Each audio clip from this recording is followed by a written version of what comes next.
A couple days ago, I posted a story called Footsteps here on No Sleep. There were a number of questions that made me curious about certain details from my childhood, and so I spoke with my mother.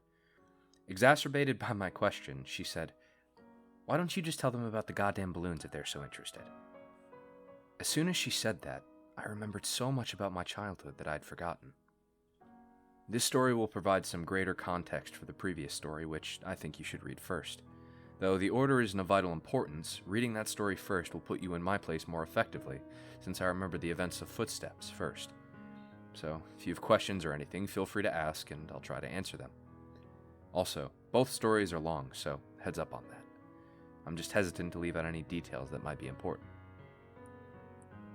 When I was 5 years old, I went to an elementary school that, from what I've come to understand, was really adamant about the importance of learning through activity. It was part of a new program designed to allow children to rise at their own pace, and to facilitate this, the school encouraged teachers to come up with really inventive lesson plans. Each teacher was given the latitude to create his or her own themes, which would run for the duration of the grade. And all the lessons in math, reading, etc. would be designed in the spirit of the theme. These themes were called groups. There was a space group, a sea group, an earth group, and the group I was in, community. In kindergarten in this country, you don't learn much except how to tie your shoes and how to share, so most of it isn't very memorable. I only remember two things very clearly. I was the best at writing my name the right way, and the balloon project, which was really the hallmark of the community group, since it was a pretty clever way to show how a community functioned at a really basic level. You've probably heard of this activity. On one Friday, I remember it being Friday because I was excited about the project and it being the end of the week, toward the beginning of the year, we walked into the classroom in the morning and saw that there was a fully inflated balloon tied off with string taped to each of our desks. Sitting on each of our desks was a marker, a pen, a piece of paper, and an envelope. The project was to write a note on the paper, put it in the envelope, and attach it to the balloon, which we could draw a picture on if we wanted. Most of the kids started fighting over the balloons because they wanted different colors, but I started on my note, which I had thought a lot about. All the notes had to follow a loose structure, but we were allowed to be creative within those boundaries. My note was something like, "Hi, you found my balloon. My name is blank, and I attend blank elementary school.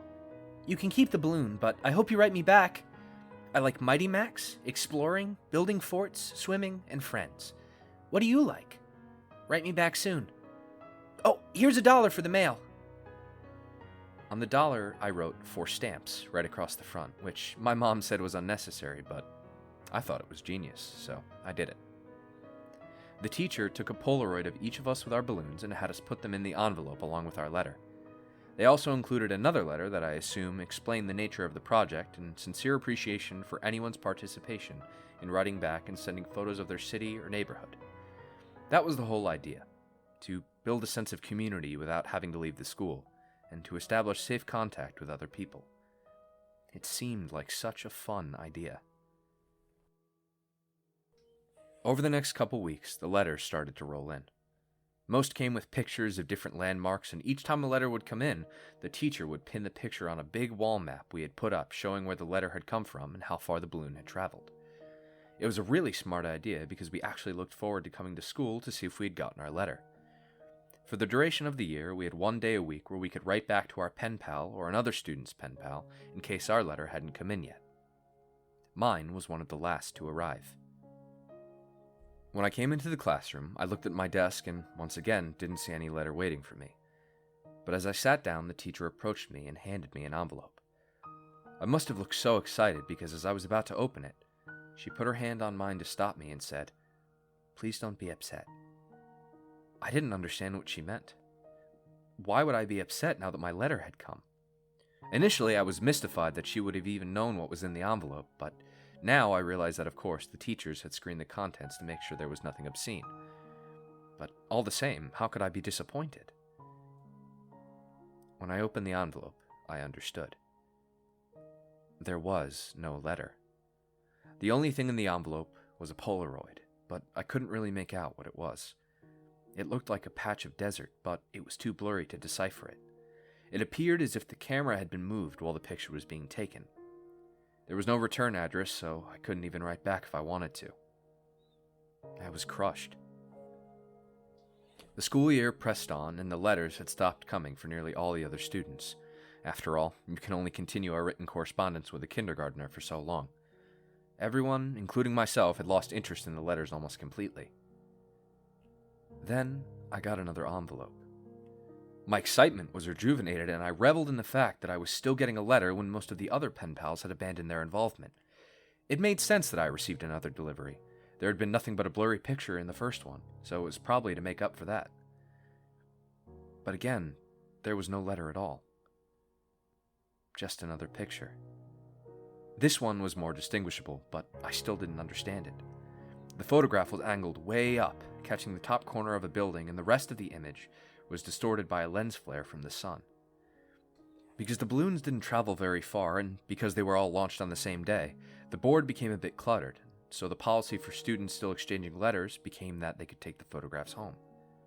My best friend Josh had the second highest number of pictures taken home by the end of the year. His pen pal was really cooperative and sent him pictures from all around the neighboring city. Josh took home, I think, 4 pictures? I took home nearly 50.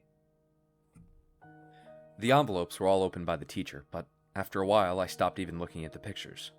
However, I saved them in one of my drawers that housed my collection of rocks, baseball cards, comic book cards, Marvel Metal cards for those who might remember, and little miniature baseball batting helmets that I'd get out of vending machines at Winn-Dixie after t-ball games. With the school year over, my attention turned to other things. My mom had gotten me a small snow cone machine for Christmas that year, and Josh had really coveted it. So much so that his parents bought him a slightly nicer one for his birthday, which was toward the end of the school year. That summer, we had the idea that we would set up a snow cone stand to make money. We thought we'd make a fortune selling snow cones at $1. Josh lived in a different neighborhood, but we eventually decided that my neighborhood would be better because there were a lot of people who cared for their lawns. The yards in my neighborhood were slightly bigger. We did this for 5 weekends in a row until my mom told us we had to stop. And I've only recently come to understand why she did that. On the 5th weekend, Josh and I were counting our money. Because we both had a machine, we each had a separate stack of money that we put into one stack and we then split it evenly.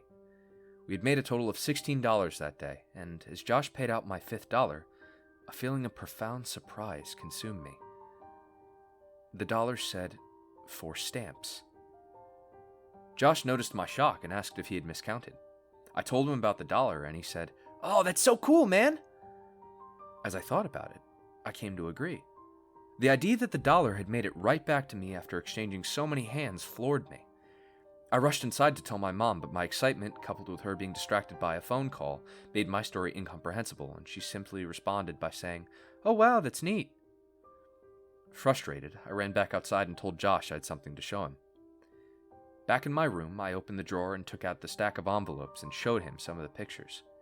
I started with the first picture, and we went through about 10 before Josh lost interest and asked if I wanted to go play in the ditch, a dirt ditch down the street from my house, before his mom came to pick him up. So that's what we did. We had a dirt war for a while, but it was interrupted several times by rustling in the woods around us. There were raccoons and stray cats that lived in there, but this was making a little too much noise, and we traded guesses as to what it was in an attempt to scare each other. My last guess was that it was a mummy, but in the end, Josh kept insisting that it was a robot because of the sounds we heard. Before we left, he got a little serious and looked me right in the eyes and said, "You heard it, didn't you? It sounded like a robot. You heard it too, right?" I had heard it, and since it sounded mechanical, I agreed that it probably was a robot. It's only now that I understand what we heard. When we got back, Josh's mom was waiting for him at the kitchen table with my mom. Josh told his mom about the robot, our moms laughed, and Josh went home. My mom and I ate dinner, and then I went to bed. I didn't stay in bed for long before I crept out and decided that, due to the day's events, I would revisit the envelope since now the whole affair seemed much more interesting. I took the first envelope and set it on the floor, and then set the blurry desert Polaroid on top.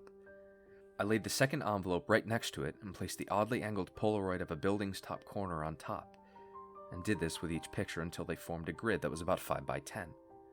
I was always taught to be careful with things that I was collecting, even if I wasn't sure they were valuable. I noticed that the pictures gradually became more decipherable. There was a tree with a bird on it, a A speed limit sign, power line, a group of people walking into some building. And then I saw something that vexed me so powerfully that I can now, as I write this, distinctly remember feeling dizzy and capable of only a single, repeating thought. Why am I in this picture? In this photograph of the group of people entering the building, I saw myself holding hands with my mother in the very back of the crowd. We were at the very edge of the photo, but it was undeniably us. And as my eyes swam over the sea of Polaroids, I became increasingly anxious. It was a really odd feeling. It wasn't fear, but it was the feeling you get when you're in trouble. I'm not sure why I was flooded with that feeling, but I sat there floundering in the distinct sense that I had done something wrong. And this feeling only intensified as I looked on at the rest of the photos after that, after the one that had struck me so powerfully. I was in every photo. None of them were close shots. None of them were only of me, but I was in every single one of them. Off to the side, in the back, bottom of the frame, some of them only had the tiniest part of my face captured at the very edge of the photo, but nevertheless, I was there. I was always there. I didn't know what to do. Your mind works in funny ways as a kid, but there was a large part of me that was afraid of getting in trouble for simply still being up. Since I already had the looming feeling of having done something wrong, I decided that I would wait until tomorrow. The next day, my mom was off work and spent most of the morning cleaning up around the house. I watched cartoons, I imagine, and waited until I thought it was a good time to show her the Polaroids. When she went out to get the mail, I grabbed a couple of the pictures and put them on the table in front of me as I sat waiting for her to come back in. When she returned, she was already opening the mail and threw some of the junk mail into the trash can, and I said, "Mom, can you come here for a second? I have these pictures." "Just give me a minute, honey. I need to mark these on the calendar." After a minute or two, she came and stood behind me and asked me what I needed. I could hear her shuffling with the mail behind me, but I just looked at the Polaroids and told her about them. As I explained more and pointed to the pictures, her frequent uh-huhs and okays decreased. She was suddenly completely quiet and only making a little noise with the mail. The next noise I heard from her sounded as if she was trying to catch her breath in a room that had no air left in it. At last, her struggling gasps were conquered, and she simply dropped the remaining mail on the table and ran to the kitchen to get the phone. "Mom, I'm sorry, I didn't know about these. Don't be mad at me." With the phone pressed to her ear, she was walk-running back and forth and shouting into it. I nervously fiddled with the mail sitting next to my Polaroids. The top envelope had something sticking out of it that I thoughtlessly and anxiously pulled on until it came out. It was another Polaroid. Confused, I thought that somehow one of my Polaroids had slipped into the stack when she threw the mail down. But when I turned it over and looked at it, I realized that I had not seen this one before. To my dismay, it was me, but this one was a much closer shot. I was surrounded by trees and smiling. But it wasn't just me, I noticed. Josh was there too. This was us from yesterday. I started yelling for my mom, who was still screaming into the phone. I repeatedly yelled for her until she finally responded with, "What?" And I could only think to ask, "Who are you calling?" "I'm talking with the police, honey." "But why? I'm sorry, I didn't mean to do anything." She answered me with a response that I never understood until I was forced to revisit these events from the earliest years of my life. She grabbed the envelope off the table, and the picture of Josh and I spun and slid, landing next to the other Polaroids in front of me. She held the envelope up to my eyes, but I could only look at her and watch as all the color began draining out of her face. With tears welling up in her eyes, she said that she had to call the police because there was no postmark.